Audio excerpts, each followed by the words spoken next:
ఆయన వండించిన పంటకు మాత్రం 4,000 రూపాయలు ఇచ్చారు. నేను అడగదలుచుకున్నా, మనమేమో ఒడ్లు వండించినాం, ఆయన ఏమన్నా బంగారం పండించిండా? ఒరేసుకుంటే ఊరేసుకున్నట్టే అన్నాడు కదా.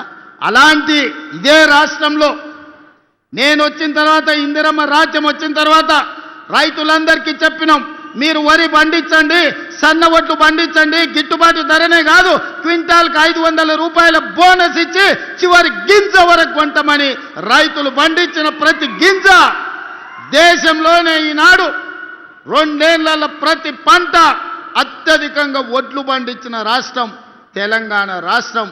ఇవాళ రైతులు పండించిన పంట మనం కొనుగోలు చేస్తున్నాం. ఇవాళ కందులు కొన్నాం, మొక్కలు కొన్నాం, జొన్నలు కొన్నాం. ఇవాళ రైతు పండించిన పంటలు మనం కొంటున్నాం. రైతులకు ఒక భరోసా ఇచ్చినాం. ఒడ్లు మనకిస్తే 48 గంటల్లోనే వాళ్ళ ఖాతాలో నగదు బదిలీ చేస్తున్నాం. ఎన్నడైనా ఇట్లా జరిగిందా?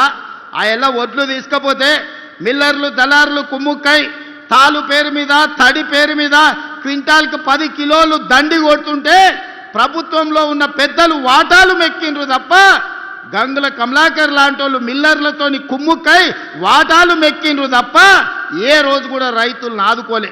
ఇవాళ ఎవడైనా మిల్లర్ అయినా దళారైనా ఇవాళ తాలు పేరు మీద, తుట్టి పేరు మీద ఏమన్నా కట్ చేస్తున్నారేమో చూడండి, ఈపులు ఇమానమూతం అవుతాయని మన ప్రభుత్వంలో చెప్పడం జరిగింది. మిత్రులారా, ఇలా రైతులకు చూడండి, రైతు భరోసా కావచ్చు, రైతు రుణమాఫీ కావచ్చు, రైతు గిట్టుబాటు ధర కావచ్చు, రైతు బీమా కావచ్చు, రైతులను ప్రతి నిమిషం ఆదుకొని రైతాంగ కుటుంబాలను ఈరోజు రైతును రాజును చేయడమే కాకుండా వ్యవసాయం దండగా కాదు, వ్యవసాయం పండుగ చేసి చూపిస్తామని ఈనాడు రైతాంగాన్ని మనం ఆదుకున్నాం.